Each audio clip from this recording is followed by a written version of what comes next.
September 1950. The night sky over the Korean peninsula is a black canvas, pierced only by distant stars and the faint glow of searchlights along the coast. Below, the waters of the Yellow Sea lap against the hull of the USS Valley Forge. Inside, the carrier's briefing room, pilots check instruments, the hum of generators vibrating through the steel decks. Outside, enemy radar sweeps rotate slowly, unaware that something is about to move beneath its nose. Something invisible, precise, and deadly. Lieutenant Commander James "Jimmy" Collins stares at the dim screen of his navigation panel. His jet is fueled, armed, and ready. Tonight, he will fly below radar, an audacious maneuver that no Navy aviator has attempted before in combat. The stakes are immense. Every bomb dropped, every machine gun burst, could tip the balance for united nations' forces holding their last lines against the advancing North Korean troops. The Cold War is still young, but tonight, the rules of air warfare are about to be rewritten. Engines roar. The deck lights flash. Jets begin their roll. The night seems to hold its breath. And then, one by one, the planes lift, gliding silently into the darkness. Radar operators on shore see nothing. Enemy gunners feel only the unseen, fleeting threat as American jets slip past their defenses like shadows, invisible and unstoppable. It is the first carrier night strike in history, and it will set a precedent for decades of naval aviation. Before we dive deeper into this story of daring, innovation, and sheer courage, make sure you subscribe and hit the notification bell. You don't want to miss a single chapter as we reveal how the USS Valley Forge's night operations pioneered modern carrier warfare, changing air combat forever. September 1950. The night sky over the Korean peninsula is a black canvas, pierced only by distant stars and the faint glow of searchlights along the coast. Below, the waters of the Yellow Sea lap against the hull of the USS Valley Forge. Inside, the carrier's briefing room, pilots check instruments, the hum of generators vibrating through the steel decks. Outside, enemy radar sweeps rotate slowly, unaware that something is about to move beneath its nose. Something invisible, precise, and deadly. Lieutenant Commander James "Jimmy" Collins stares at the dim screen of his navigation panel. His jet is fueled, armed, and ready.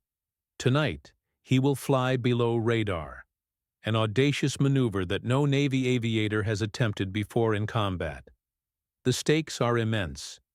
Every bomb dropped, every machine gun burst could tip the balance for united nations' forces holding their last lines against the advancing North Korean troops. The Cold War is still young, but tonight, the rules of air warfare are about to be rewritten. Engines roar. The deck lights flash. Jets begin their roll.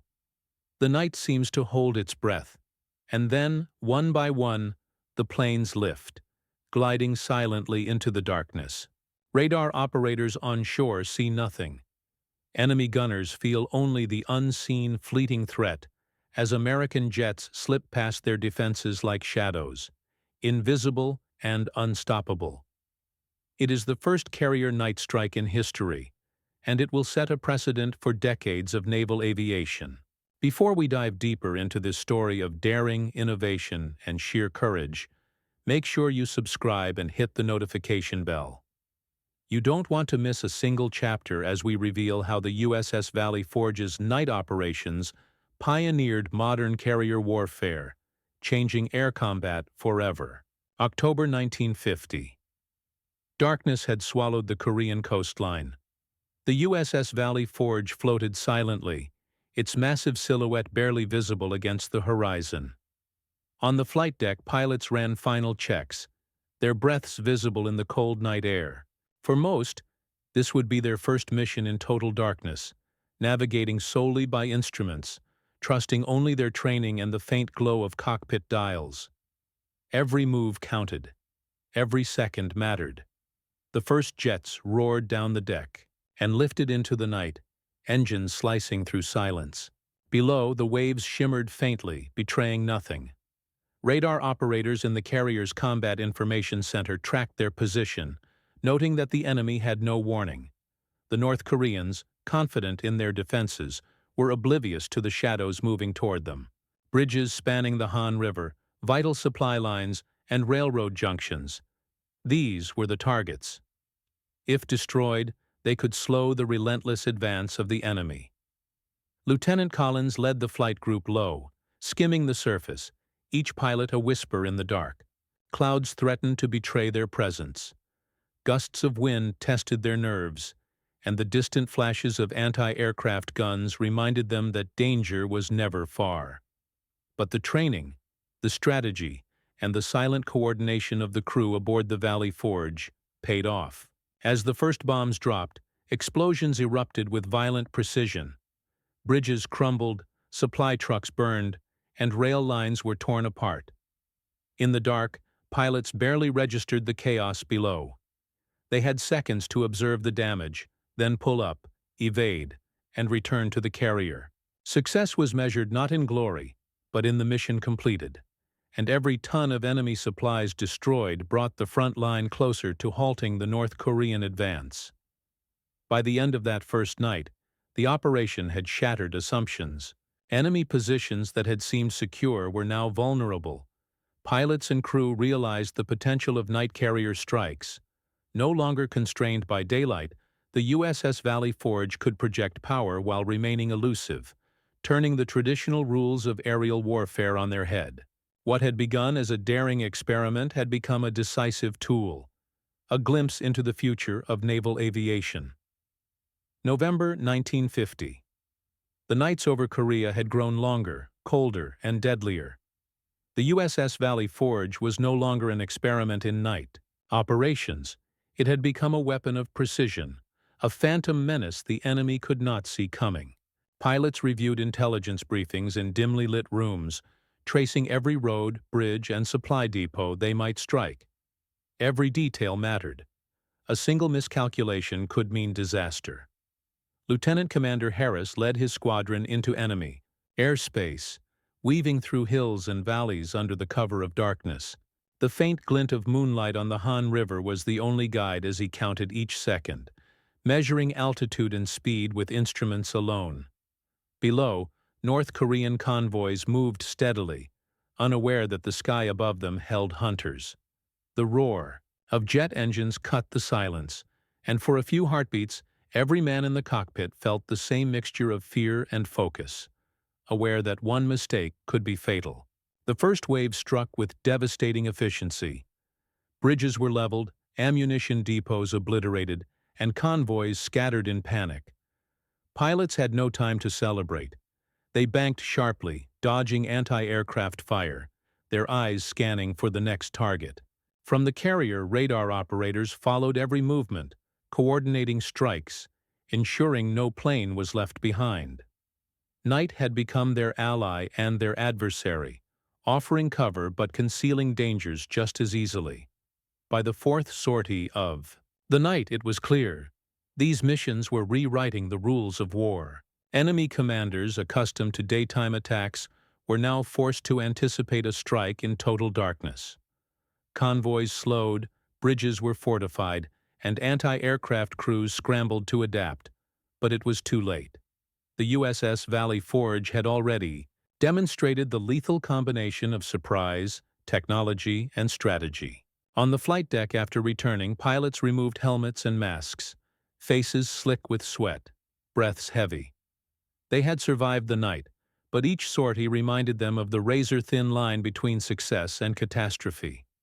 Every mission pushed the limits of human endurance, machine performance, and naval innovation, and every night they returned with a single truth.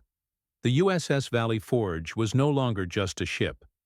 It was the spearhead of modern naval aviation, capable of striking where none dared, changing the very nature of war over Korea. By the winter of 1951, the crews of the USS Valley Forge had become creatures of the dark. Every night, as the ship's deck glowed faintly under red battle lights, the flight crews gathered in silence. They checked their instruments, strapped on oxygen masks, and rolled toward the catapults, into a sky that swallowed everything. The night raids had grown bolder. Now, instead of striking supply lines near the coast, the Navy sent them deep into the mountains of North Korea. Rail hubs, ammunition dumps, bridges hidden under camouflage nets. The pilots flew at just a few hundred feet above frozen rivers, using nothing but a flickering radar screen to find their way. On one of those missions, a Sky Raider squadron led by Lieutenant CMDR James Flatley crossed the Yalu River under thick clouds. Their radar flickered from interference. Soviet jammers, maybe, or the mountains themselves. For 10 long minutes, they flew blind. Then the target appeared, a rail junction lit by the ghostly glow of their bombs. The attack was perfect, but as they turned for home one by one, the radar blips disappeared. The carrier crew waited through the dawn, scanning the horizon. Only half the squadron returned. The others had vanished, swallowed by fog, sea, and silence. After that night, something changed aboard the Valley Forge. Even the most hardened deck crews fell quiet during takeoffs. Pilots wrote short letters before missions, not because they expected to die, but because they'd seen how quickly the night could erase a man's name. Still, the missions continued. The Navy called them routine operations, but to the men in those cockpits, every flight was a gamble against darkness, wind, and the limits of human endurance. When morning finally broke and the first light hit the carrier's deck, it was never just another sunrise. It meant another night survived, and another line in the unwritten history of those who proved that the Navy could fight and win even when the world couldn't see them. By the time the armistice came in 1953, the men of the USS Valley Forge had already changed the way wars would be fought forever. When the Korean peninsula fell silent, the night skies over the Yellow Sea were no longer empty. They carried the echoes of engines that had once screamed through cloud and fire, and the memory of those who never came home. For most of the world, the Korean War ended without parades.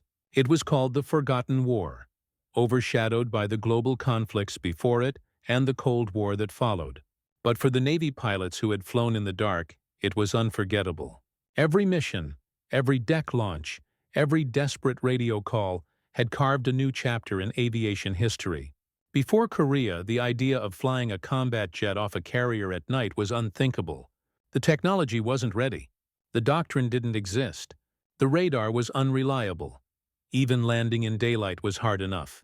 But landing in total darkness, on a pitching deck surrounded by black ocean, bordered on suicide. And yet they did it. The Valley Forge became a floating experiment, a crucible where courage met technology. The engineers on board rewired radar consoles between missions. The deck officers painted new glow lines to guide pilots home. Mechanics worked sleepless nights tuning engines that had burned themselves raw. It wasn't just a war for territory. It was a race to understand how far man could go when the machines around him were still learning to follow. And somewhere in those sleepless, frozen nights, the Navy discovered its future. Because those missions, low, silent, invisible, became the blueprint for every carrier operation that came after. From the Gulf of Tonkin to the Persian Gulf, from Vietnam to Iraq, the tactics born in Korea never truly ended. Modern pilots still train in darkness, guided by instruments their grandfathers once dreamed of. Every landing light, every heads-up display, every radar-guided approach owes something to the men who launched from Valley Forge when the world said it couldn't be done. But the story wasn't just about machines or milestones. It was about people. The quiet kind who carried courage without ever calling it that. Men like Ensign Dale Lambert, who once circled for hours over the East China Sea after his radar failed, running on fumes, refusing to ditch until the deck lights appeared like a faint halo in the mist. Or Commander George Chamberlain, who lost his squadron over Wonsan but returned the next night anyway, because others needed his example more than he needed rest. Their courage didn't make headlines. It was written instead in ship logs, maintenance notes, and the memories of those who stood on the flight deck, watching flares fade into the horizon. Even decades later, when the Valley Forge was finally decommissioned, The sailors who'd served on her spoke of those nights in a reverent tone, like veterans of a forgotten faith. The hangar deck still smelled faintly of oil and salt. The catapults, once the gateway to the unknown, sat silent under museum lights. Visitors could read plaques and diagrams explaining the first carrier night strikes in history. But only the men who were there knew what that meant. They remembered how the sea looked when the searchlights turned off, how the engines trembled before launch, how the silence between radar pings felt longer than time itself. They remembered the fear, and how it never stopped them. And that perhaps was the real victory of the Valley Forge. Not the number of targets destroyed, not even the technological breakthroughs. It was that it proved something no blueprint or radar manual could measure. That human resolve could stretch farther than any signal, reach deeper than any sensor, and hold steady even when the world below was nothing but black water and reflection. In the decades that followed, naval historians would trace a straight line from those Korean nights to the sleek FA-18 Hornets and stealth jets that now launch from carriers around the world. But ask any pilot, and they'll tell you, the ghosts of those first aviators are still out there flying ahead of them. On certain nights, when the carrier cuts through the Pacific and the deck is bathed in red light, some say you can almost hear it, the faint, distant roar of old engines, the heartbeat of the past echoing through steel. A reminder that once, long before the satellites and precision systems, a few men dared to fly without the light, and because of them, no Navy ship has ever been truly blind again. Today, every Navy carrier sails with night-ready squadrons. Every deck is a cathedral of light and signal, and every pilot who takes off after sunset owes something to those who once did it first. With little more than courage, a compass, and a radar screen that barely worked. The USS Valley Forge was retired long ago, her decks silent, her engines cold.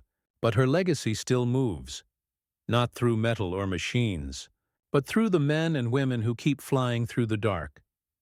Each time a jet thunders into the night over the Pacific, that same faith returns. The faith that somewhere beyond the horizon, there's a mission worth risking everything for. The Korean War faded into textbooks, but the lessons of those black sky missions never did. Because the battle wasn't just about hitting targets. It was about proving that darkness could be conquered, one launch at a time. And that's what makes their story more than history. It's heritage. A heritage written in flame and wake, in courage and innovation, in every radar pulse that still echoes across the sea. If you felt their story tonight, the men who dared to fly when no one else would, then honor them the way they would have wanted, by keeping their light alive. Subscribe to the channel for more true stories of courage, innovation, and the forgotten heroes who shaped history. Because the night might fall, but their legacy will never fade.